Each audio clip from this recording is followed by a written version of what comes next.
Ηλιούγεννα, η εορτή των αρχαίων Ελλήνων, πώς μετατράπηκαν σε Χριστούγεννα. Ιχνηλατώνται την ιστορικότητα της εορτής. Ανακαλύπτουμε ενδιαφέροντα στοιχεία που αφορούν την ημερομηνία της εορτής, αλλά και στις συσχετήσεις με συνήθειες στον αρχαίο κόσμο.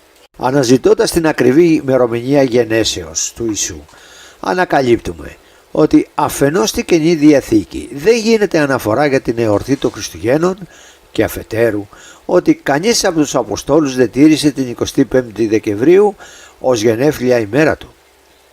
Στην πραγματικότητα δεν γνωρίζουμε πότε ακριβώς γεννήθηκε ο Ιησούς Χριστός. Υπολογίζεται πως γεννήθηκε μεταξύ 6 έως 2 π.Χ. Υπάρχουν όμως ενδείξεις που συνηγορούν στη φθινοπορεινή γέννησή του και όχι στη χειμερινή. Το εδάφιο από το Ευαγγέλιο του Λουκά παραδείγματος χάριν αναφέρει: «Οι υπημένες ήσαν κατά το αυτό μέρος διανυκτερεύοντες εν της αγρύης και φυλάντοντες φύλακας της νυκτός επί το ποιμνίον αυτών». Η φράση αυτή έρχεται σε αντίθεση με τις πρακτικές των βοσκών, καθώς το χειμώνα λόγω του ψύχους οι ποιμένες δεν διανυκτερεύουν στους αγρούς. Αυτό μας οδηγεί στο συμπέρασμα ότι η γέννηση του Ιησού δεν έγινε Δεκέμβριο αλλά το φθινόπωρο, εφόσον τα κοπάδια δεν ήταν στις στάνες. Γνωρίζουμε επίσης ότι η γέννηση συνέπεσε με την απογραφή που συνήθως γινόταν μετά τη συγκομιδή κατά τις αρχές του Οκτωβρίου. Ο Ευαγγελιστής Ιωάννης επίσης συσχέτιζε τη γέννηση του Ιησού Χριστού με την εορτή της Κοινοπηγίας, η οποία γινόταν τον Οκτώβρη. Στην Αγία Γραφή γενέθλιες και ονομαστικές εορτές δεν συνιστούνται. Στην πραγματικότητα τα Χριστούγεννα δεν συμπεριλαμβάνονται στις αρχαίες γιορτές της Χριστιανικής Εκκλησίας και μάλιστα η τήρηση των γενεθλίων καταδικαζόταν σαν ένα αρχαίο ελληνικό ιδωλολατρικό έθιμο απεχθές για τους χριστιανούς. Η ημέρα μνήμης των Αγίων και Μαρτύρων όριζαν αυτή του θανάτου. Η Καθολική Εγκυκλοπαίδεια αναφέρει σχετικά: τα Χριστούγεννα δεν ήταν ανάμεσα στις πρώτες εορτές της Εκκλησίας. Ο Ειρηναίος και ο Τερτιλιανός την παραλείπουν από τους καταλόγους των εορτών. Έτσι τα Χριστούγεννα ως εορτή γενεθλίων του δεν γιόρταζαν τα πρώτα 300 χρόνια. Η καθιέρωση της 25ης Δεκεμβρίου ως η ημέρα των Χριστουγέννων έγινε στη Ρώμη από τον Πάπα Ιούλιο τον Α, το 4ο μετά Χριστόν αιώνα. Μετά από έρευνα που έγινε στα αρχεία της Ρώμης για τη χρονιά επί Αυγούστου υπογραφής και κατόπιν υπολογισμών βάσει των Ευαγγελίων, ένα στοιχείο που λήφθηκε υπόψη είναι ότι οι φράσεις από το κατά Ιωάννη Γ 30 «Εκείνον δίν αυξάνειν εμέ ελατούσθε».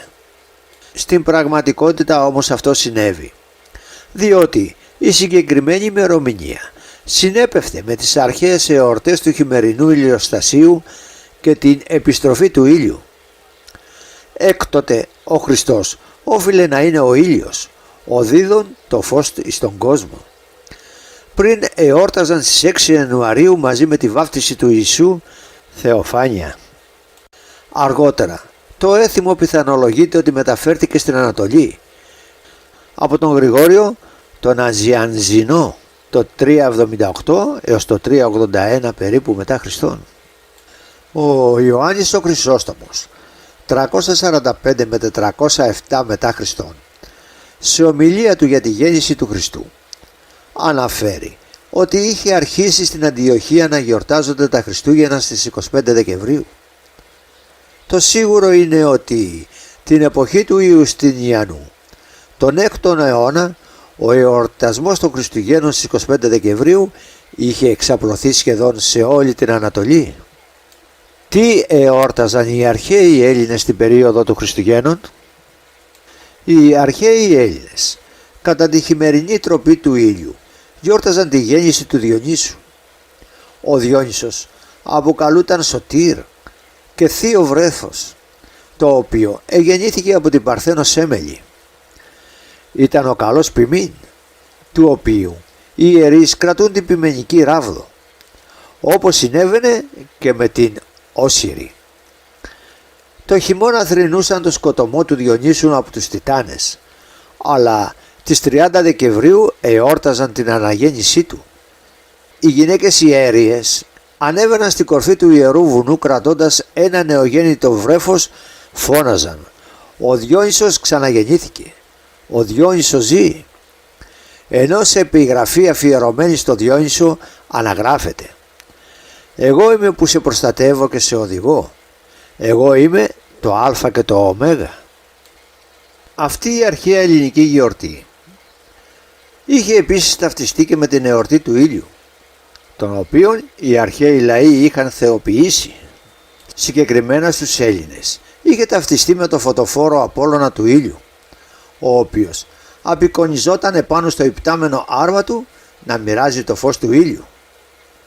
Οι αρχαίοι λαοί αναπαραστούσαν την κίνηση του ήλιου με τη ζωή ενός ανθρώπου που γεννιόταν κατά τη χειμερινή τροπή του ήλιου, που μεγάλωνε βαθμαία καθώς αυξάνονταν οι ώρες του που ο ήλιος φωταγωγούσε τη γη και πέθαινε ή ανασταίνονταν το Μάρτιο, την ημέρα της εαρινής ησημερίας, συμβολίζοντας με αυτόν τον τρόπο την αναγέννηση του φυτικού βασιλείου μέσα από τη μήτρα της γης. Το χειμερινό ηλιοστάσιο 22-25 Δεκεμβρίου σημαίνει την αρχή του χειμώνα και ο ήλιος αρχίζει βαθμαία να αυξάνει την ημέρα του έως του εξισωθεί με τη νύχτα κατά την ίση μερία το Μάρτιο. Τότε ο ήλιος νικά το σκοτάδι και έρχεται η Άνοιξη, η εποχή της αναγέννησης για τη φύση. Η εορτή αυτή πέρασε στην αρχαία Ρώμη με τις δημοφιλές γιορτές των Σατουρνάλιων προς τιμή του Κρόνου τον Δεκέμβριο, αλλά και της Θεάς Δήμητρας. Γι' αυτό και έκαναν θυσίες χείρων για την εφορία της γης. Τα Σατουρνάλια ήταν από τις σημαντικότερες και ονομάζονταν η ημέρα του αήτη του ήλιου, μια γιορτή που φυσικά την είχαν πάρει από τη γιορτή του φωτοφόρου Απόλλωνα ήλιου. Στην αρχαία Ρώμη η εορτή άρχιζε τις 17 Δεκεμβρίου και διαρκούσε 7 ημέρες. Στην εορτή αυτή αντάλλαζαν δώρα, συνήθως λαμπάδες, και στα παιδιά έδιδαν πύλινες κούκλες και γλυκά σε σχήμα βρέφους για να θυμίζουν το χρόνο που τρώει τα παιδιά του. Σταδιακά λοιπόν τα γενέθλια του Θεού Ήλιου μετά σε γενέθλια του Υιού του Θεού. Θα πρέπει επίσης να σημειωθεί ότι οι εθνικοί αποκαλούσαν την πρώτη ημέρα της εβδομάδας ημέρα του Θεού Κυρίου Ήλιου, ορολογία την οποία αργότερα χρησιμοποίησαν και οι εκκλησιαστικοί πατέρες για λόγους σκοπιμότητας, ίσως. Κάτι που διασώζεται έως σήμερα στα αγγλικά Day και στα γερμανικά Sonntag.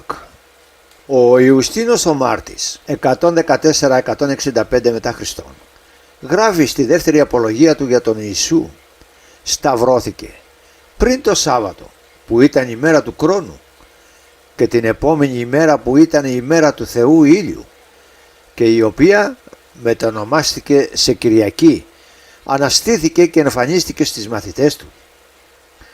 Οι Αιγύπτιοι στις 25 Δεκεμβρίου εορτάζουν τη γέννηση του Θεού Ήλιου, Όσιρη. Μετά τη δολοφονία του ένα δέντρο ξεφύτρωσε στο οποίο ο Ίσης σε κάθε επέτειο της γέννησής του στις 25 Δεκεμβρίου άφηνε δώρα γύρω από το δέντρο.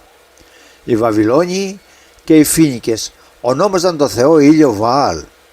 Οι Πέρσες λάτρευαν τη γέννηση του αήτη του ήλιου και του Θεού Μήθρα βασιλιά, ενώ οι Βραχμάνοι στη γέννησή του ψάλλουν «Εγέρσου ο βασιλιά του κόσμου, έλα σε μας από τις σκηνές σου».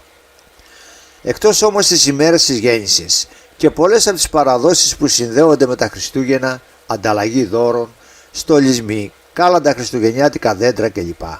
Έχουν τις ρίζες τους σε παλαιότερες θρησκείες. Πιο συγκεκριμένα τα κάλαντα.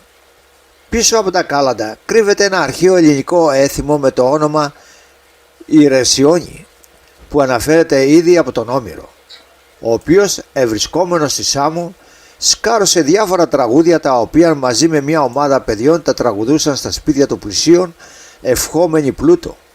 χαρά και ειρήνη. Συμβόλιζε την εμφορία γονιμότητα της γης και εορταζόταν 2 φορές το χρόνο. Μία την άνοιξη με σκοπό την παράκληση των ανθρώπων προς τους θεούς, κυρίως του Απόλλωνα ήλιου και των ορώων για προστασία της σποράς, και μία το φθινόπωρο για να τους ευχαριστήσει για τη συγκομιδή των καρπών. Ταυτόχρονα με τις ευχαριστίες προς τους θεούς έδιναν ευχές και στους συνάνθρωπους. Τα παιδιά γύριζαν από σπίτι σε σπίτι κρατώντας ελιά ή δάφνη στολισμένα στα μάτια, σύμβολο υγείας και ομορφιάς, και καρπούς κάθε λογής, τραγουδώντας για καλύτερη τύχη και γονιμότητα της γης. Πολλά από τα παιδιά έφεραν την κλάδο στο σπίτι τους και την κρεμούσαν στην πόρτα, όπου έμενε όλο το έτος. Κάτι που συνηθίζουμε να κάνουμε σήμερα την Πρωτομαγιά. Πολύ ενδιαφέρον άρθρο του Απόστολου Αρβανιτόπουλου σχετικό με το έθιμα του χριστουγεννιάτικου δέντρου και το καλάνδων μας σώζει ο Φίλιππος Βρετάκος στο βιβλίο του «Οι 12 μήνες του έτους, οι κυριότερε εορτέτων».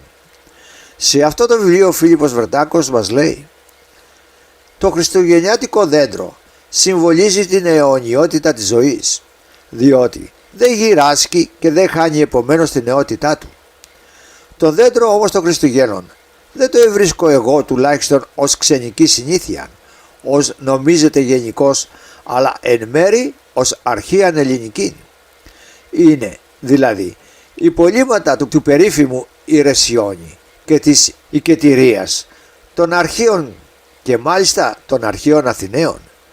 Ήσαν δε ημέν οικετήρια κλάδος ελαίας, από του οποίου εκκρεμών ποκάρια μαλλιού και έφερον αυτόν όσοι ήθελον να οικετεύσουν το Θεόν ομαδικός, για την απαλλαγή του τόπου του δεινού τίνος κακού, παραδείγματος χάρη από νοσήματος, πανόλους, χολέρας ή ομοίους. Ως επιτοπολής όμως ευάσταζε την οικετηρίαν άνθρωπος, ο οποίος ήθελε να τεθεί υπό την προστασία του Θεού και της ανωτέρας αρχής, για να προβεί εις αποκαλύψεις εναντίον ισχυρών ανθρώπων ή αρχόντων. Κληρονομιά του αρχαίου κόσμου. Εφημερής Έθνος, 31 Δεκεμβρίου 1937. Το χριστουγεννιάτικο δέντρο εμφανίστηκε για πρώτη φορά στη Γερμανία στο τέλος του 16ου αιώνα, αλλά ως τις αρχές του 19ου αιώνα δεν ήταν διαδεδομένο ευρέως. Τοποθετούταν μόνο στις εκκλησίες. Το δέντρο ως χριστιανικό σύμβολο συμβολίζει την ευτυχία που κρύβει για τον άνθρωπο η γέννηση του Χριστού. Σταδιακά το δέντρο άρχισε να γεμίζει με διάφορα χρήσιμα είδη, κυρίως φαγόσιμα, και αργότερα ρούχα και άλλα είδη καθημερινής χρήσης, κάτι που γινόταν στους αρχαίους ελληνικούς ναούς. Συμβόλιζαν την προσφορά των θείων δώρων. Στη σύγχρονη Ελλάδα το έθιμο το εισήγαγαν οι Βαβαροί με το στολισμό στα ανάκτορα του Όθωνα το 1833. Μετά το δεύτερο παγκόσμιο πόλεμο το δέντρο με τις πολύχρωμες μπάλες μπήκε σε όλα τα ελληνικά σπίτια. Φυσικά μεγάλη εντύπωση προκαλεί και το μυθολογικό γεγονός του Άη Βασίλη με το έκλυθρο που το κινούν οι πτάμενοι τάρανδοι. Ούτε αυτό, όπως καταλαβαίνετε, δεν θα μπορούσε να μην πάρθει από την αρχαία Ελλάδα. Όπως αναφέραμε πιο πριν, το μήνα Δεκέμβρη οι Έλληνες γιόρταζαν το Διόνυσο αλλά και το φωτοφόρο Απόλλωνα, ήλιο παριστάνοντας τον στο υπτάμενο άρμα του να μοιράζει το φως. Το άρμα έγινε έκλυθρο και τα άλογα έγιναν τάρανδοι και τα δώρα του φωτός που μοίραζε στους ανθρώπους έγινε κυριολεκτικά μοίρασμα δώρων. Τέλος, το κόψιμο της βασιλόπιτας αποτελεί εξέλιξη του αρχαίου ελληνικού εθήμου του εορταστικού άρτου, τον οποίον οι αρχαίοι Έλληνες πρόσφεραν στους θεούς σε μεγάλες αγροτικές γιορτές, όπως τα Θαλήσσια και τα Θεσμοφόρια.